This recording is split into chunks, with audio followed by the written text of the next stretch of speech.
Hello and welcome. I'm Lynn Fries, producer of Global Political Economy, or GPEnewsdocs. I'm delighted to be here with guest Jayati Ghosh.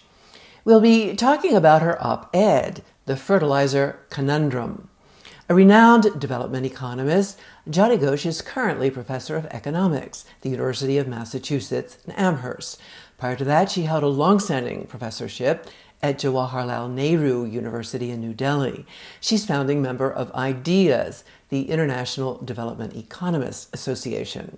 She's a prolific author and has advised governments, consulted for international organizations, served as a high-level member of international boards and commissions. Among her numerous distinctions, she's been named the 2023 recipient of the Galbraith Award by the Agricultural and Applied Economics Association. Welcome, Jayati.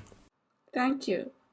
A thread running through the argument you put forward in the fertilizer conundrum is that governments should shift away from policy making that incentivizes chemical farming and to instead incentivize farming without chemicals, so agroecological farming.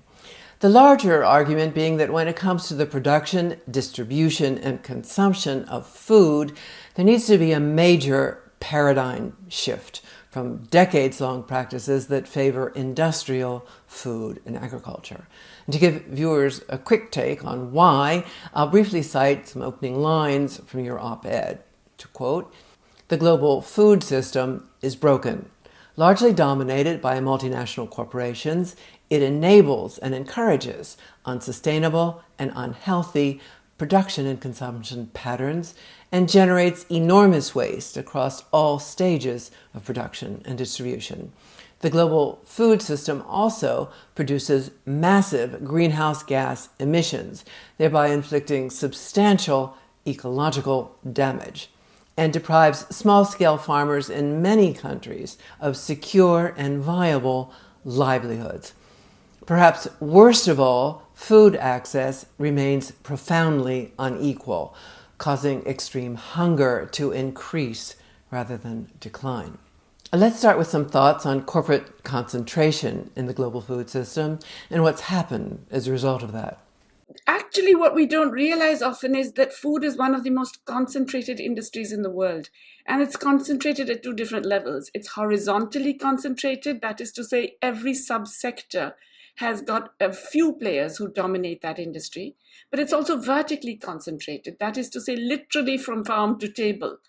It is often one company that is organizing the entire thing and reaping benefits and profits out of every segment of that production or distribution. So whether it is from the inputs that enable cultivation or even the farm credit that is required for cultivation, on to the process of cultivation, the storage, the initial processing, the transport, the distribution, and finally the supermarkets and the retail. You find that major agribusinesses dominate this industry. Whichever part of the food system you're talking about, you will find that there is a role somewhere for these very large agribusinesses, and particularly what are called the big four, A, B, C, D. That is Archer Daniels Midlands, Bunge, Cargill, and Louis Dreyfus, who dominate the industry, and they dominate all the different segments of it. So whether you are a farmer, a small cultivator in a particular part of the world, or you're a final consumer in a different part of the world completely, you are somehow dependent on these corporations. One of the things that has happened as a result of this immense concentration is a real breakdown of the way in which people used to think traditionally about food. And that's especially in the rich countries, which is to say that we would think about food as being seasonal. Certain crops and certain fruit and vegetables would be available at particular times of the year. We would think of freshness as being a dominant concern. We would think of the availability not just in terms of year-round access and all the different types of food, but you would think of it in terms of local varieties.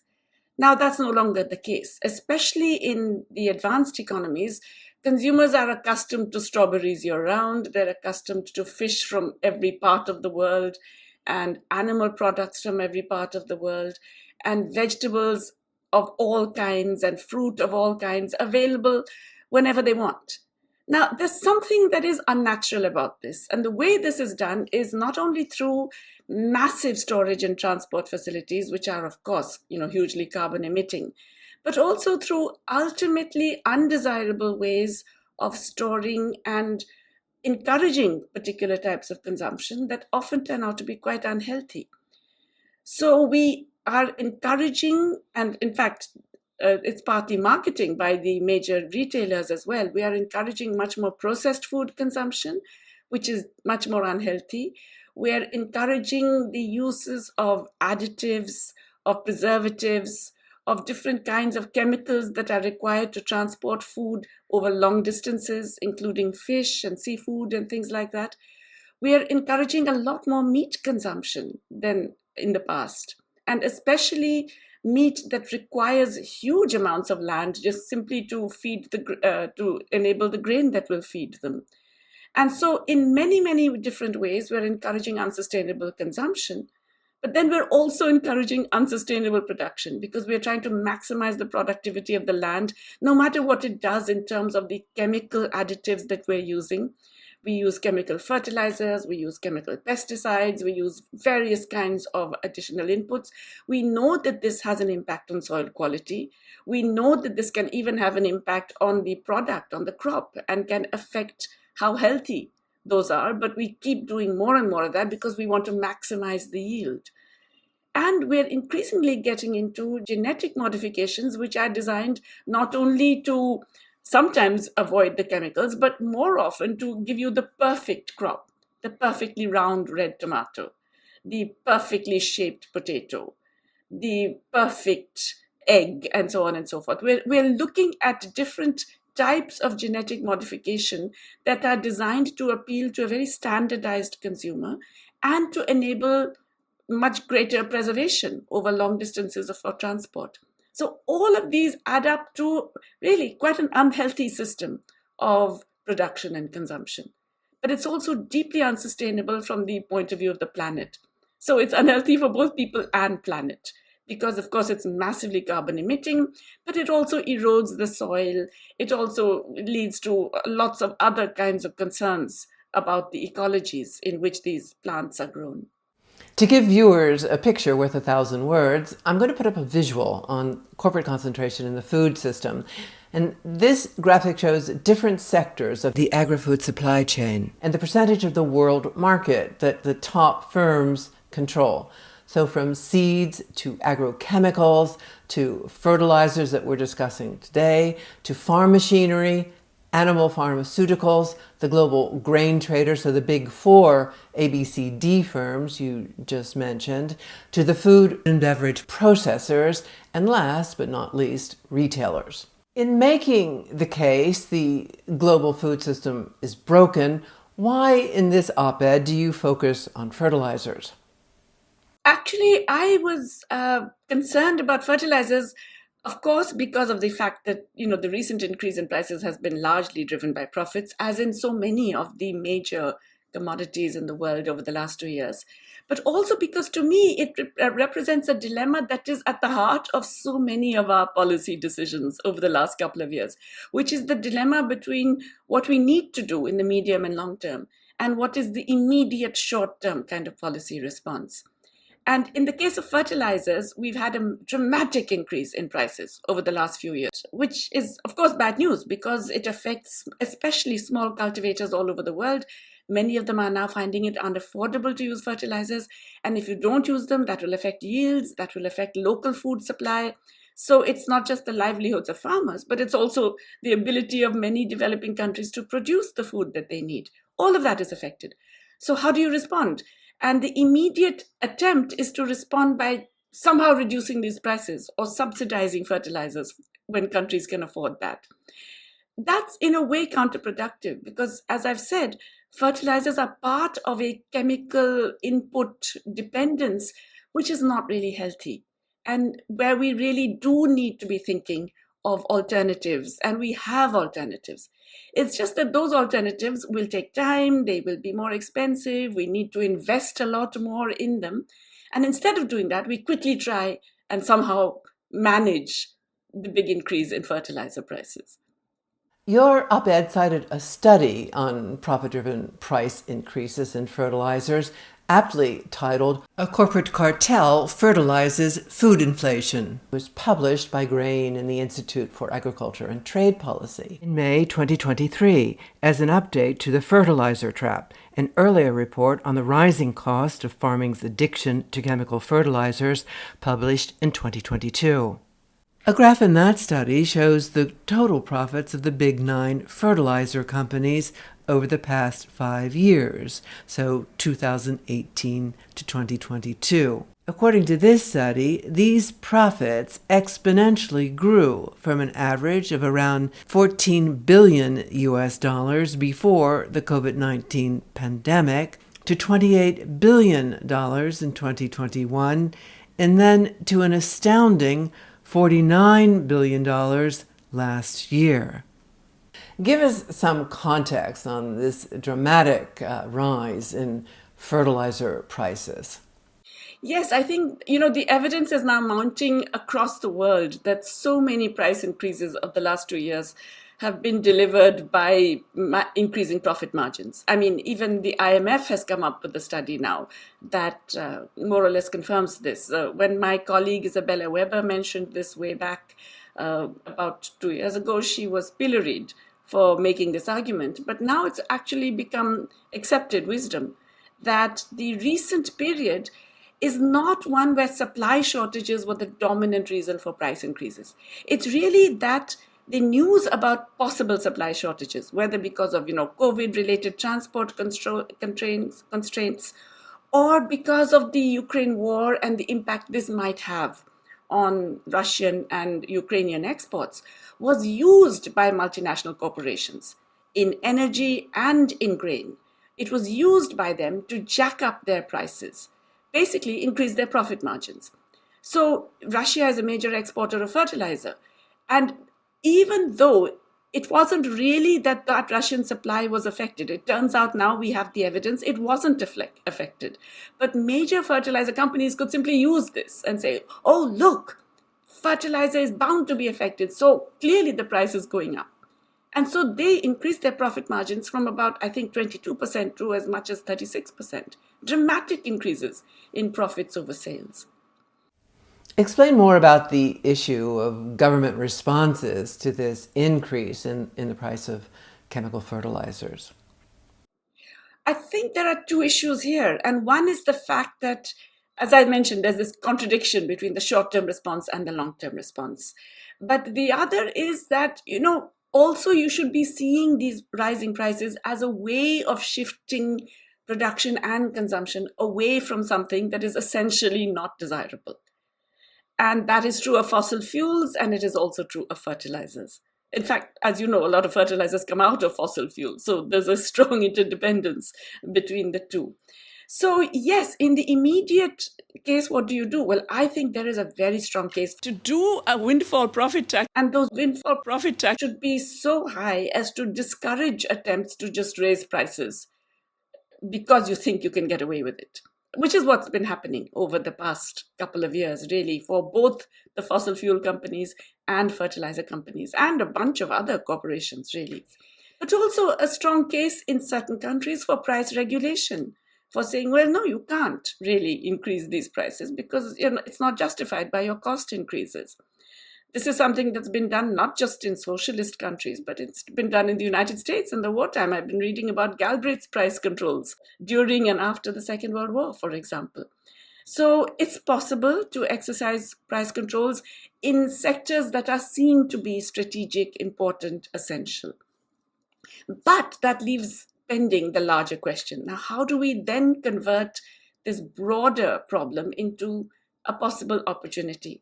And you see, here is where agroecology, now there is so much scientific evidence that it is viable, it is doable, it is sustainable, it is desirable. In other words, there's really no good reason for not subsidizing and pushing and promoting agroecological techniques. What are those? Well, those are really techniques that rely much more on natural farming, not necessarily all organic, but certainly much more natural. So natural fertilizers, natural pesticides, much more local products, not things that are necessarily out of season or requiring special efforts to grow in particular areas. Things that can be produced seasonally and consumed as far as possible locally, and not have to rely on being transported vast distances for export. Now, these techniques are, to begin with, more expensive. Why? Simply because they haven't benefited from all the massive subsidies that fossil fuels and fertilizers have got. So, when people say, oh, that's too expensive, they leave out the fact that both oil and fertilizer have benefited from decades of massive subsidies. And when I say massive, the official estimate of subsidies in 2020, before the Ukraine war and all of that, by the IMF, was about 700 billion, is the total amount of subsidies just going into fossil fuels. But if you take the indirect subsidies as well, it was 5.8 trillion. That's nearly 6 trillion. Can you imagine going into subsidies for fossil fuels? And of course, those subsidies make fertilizers cheaper as well.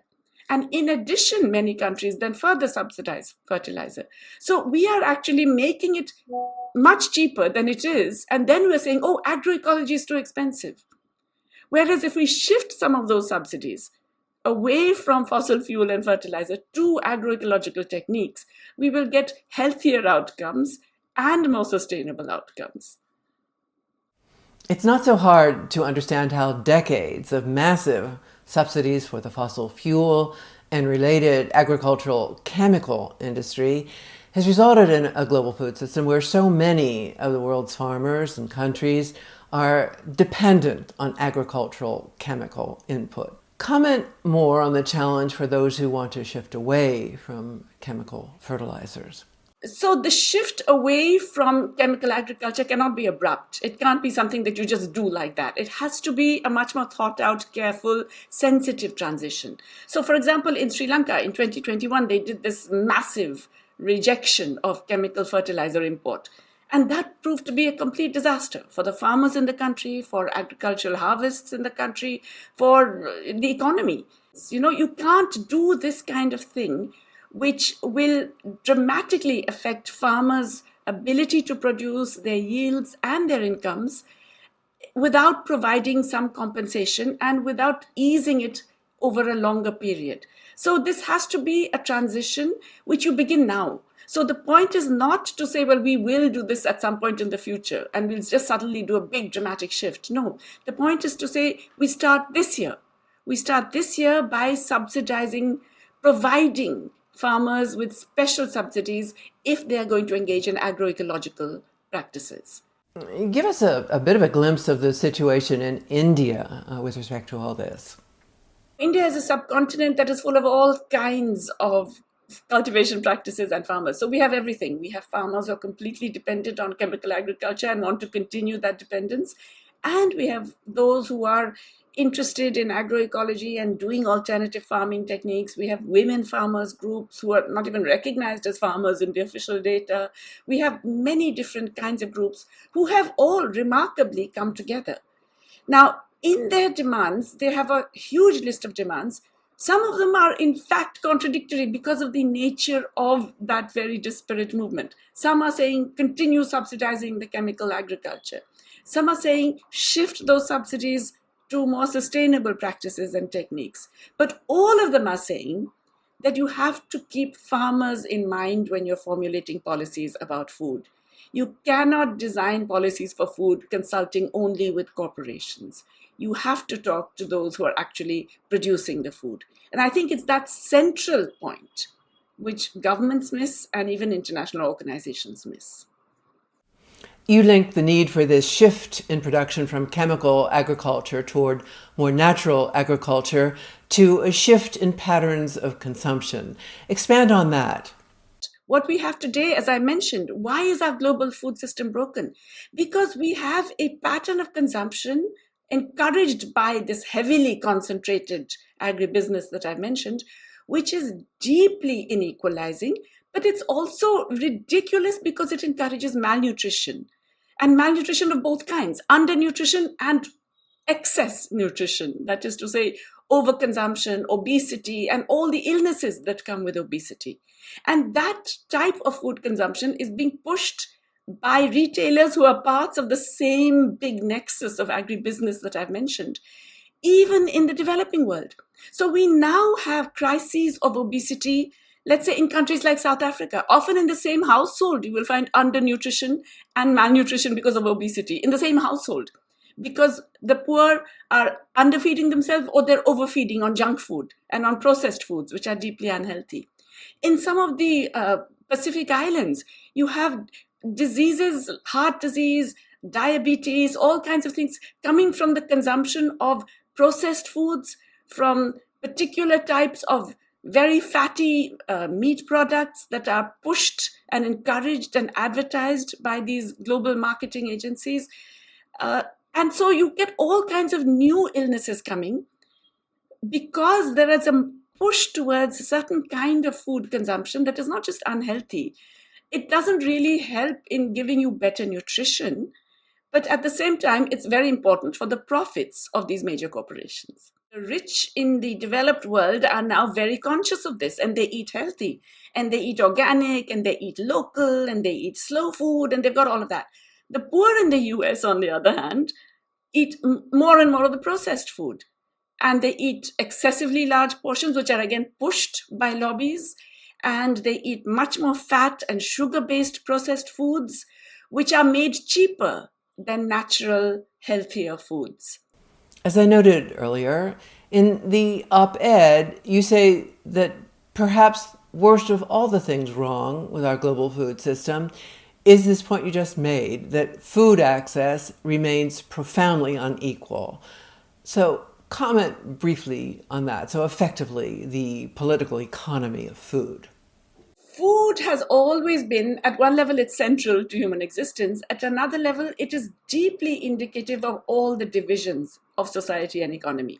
So access to food, it's not something that is necessarily universal. And access to different types of food, it's critically dependent on not just the total production or availability in any one country or globally. It's very much determined by class, by income, by the pattern of livelihood, by the kinds of social discrimination that enable access or lack of it. So the broader political economy of food actually reflects the broader global political economy of everything, of all the different power relations that are determining how our economies are evolving. So the fact of extreme inequalities of income and assets, which we know have ballooned in the last decade, for example, or extreme inequalities of health and so on, all of these are also directly reflected in inequalities in access to food and inequalities in outcomes with respect to food.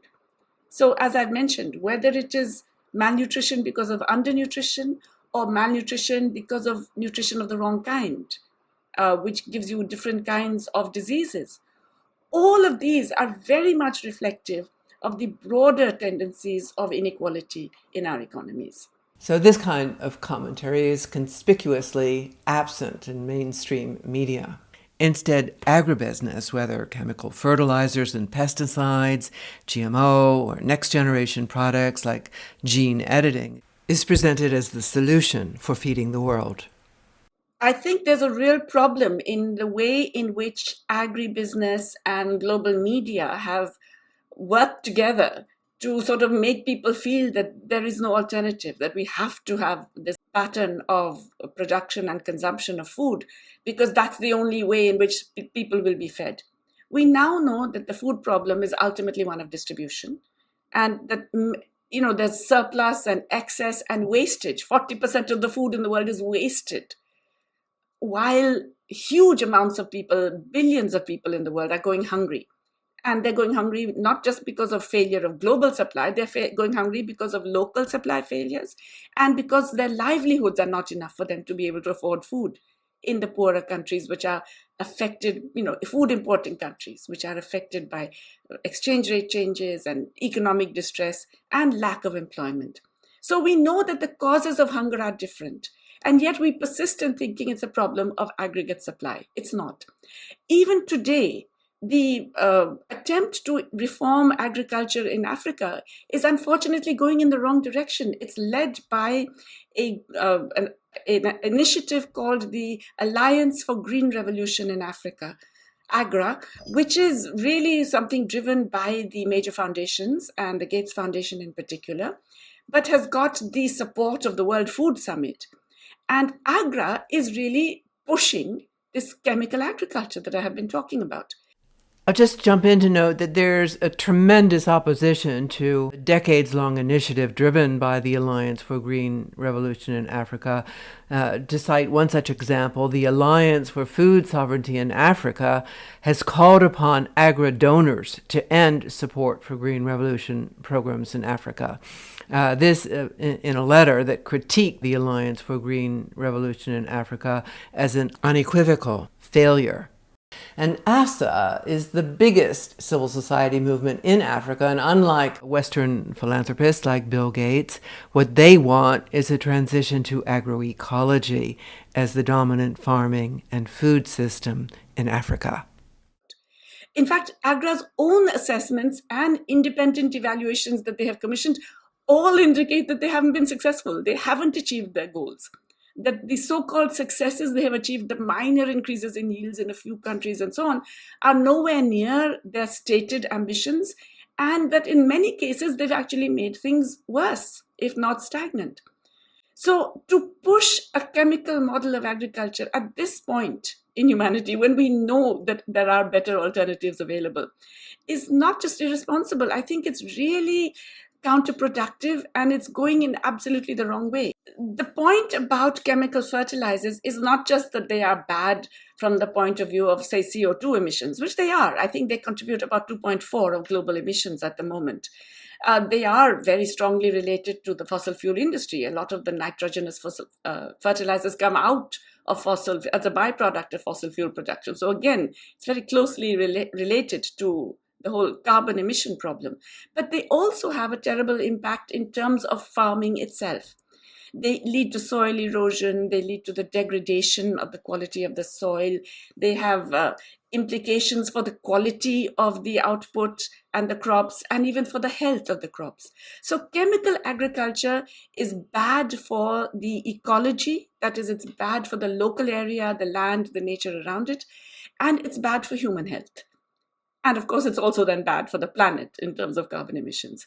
We have to recognize this and then think of ways to ease ourselves out of this dependence on chemical agriculture. We embraced it across the world because it provided higher and higher yields. And we thought that that was essential for solving the food problem. We now know that it's not essential, that you can solve the food problem with sustainable yields, using agroecological techniques, but because we are subsidizing chemical agriculture and chemical inputs so heavily, agroecological techniques are not seen as profitable or even competitive.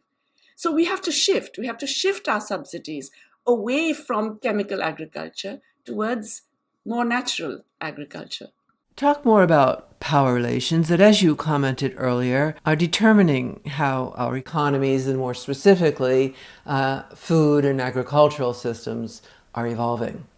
You know, one of the tragedies of our times is the extent to which multilateral fora have been taken over or manipulated or dominated by private commercial interests, and particularly by large multinational corporations who have not just lobbying power, but they have the ability to, shall we say, infiltrate many of these organizations. I think it's a tragedy in many sectors, but it's particularly a tragedy in the world food system. And the fact that even the World Food Summit relied heavily on sponsors who were private food corporations, and that so many of the big initiatives for changing agriculture rely on direct or indirect sponsorship from big corporations. I think that's very unfortunate. And of course, it makes it much harder for, shall we say, the voice of sanity to prevail. Because the voice of sanity would say, don't do this. Don't make mistakes which you don't need to make when you know that there are other options available. But the voice of profit is saying, well, go ahead and do this and we'll worry about the impact later. Because right now you'll get some benefits and we will get even bigger benefits. So countering that voice of profit is a tough call. But I do believe that there are more and more voices around this. As you mentioned, there are many people in different food sovereignty and farmer sovereignty movements around the world who are trying to make themselves heard, and there are many new initiatives coming up. But I do also believe that eventually these problems will become so severe and so telling that humanity will have no choice but to take the sensible path. Do you see this as something of an inflection point? I noted that in the closing lines of your op-ed, in referring to the fertilizer price inflation of the last few years, you wrote to quote, "By reducing our reliance on chemical fertilizers, we could turn the current food crisis into a genuine opportunity." The price inflation in food could also be an inflection point if governments respond in the right way. If they don't, it will just lead to greater hunger, greater distress, and terrible circumstances. But if governments, even a few significant, important governments, can respond in the correct way, it could be a very promising route to an alternative trajectory for all of us. Jayati Ghosh, thank you. Thank you. And from Geneva, Switzerland, thank you for joining us in this segment of GPEnewsdocs with guest Jayati Ghosh, discussing her op-ed, The Fertilizer Conundrum.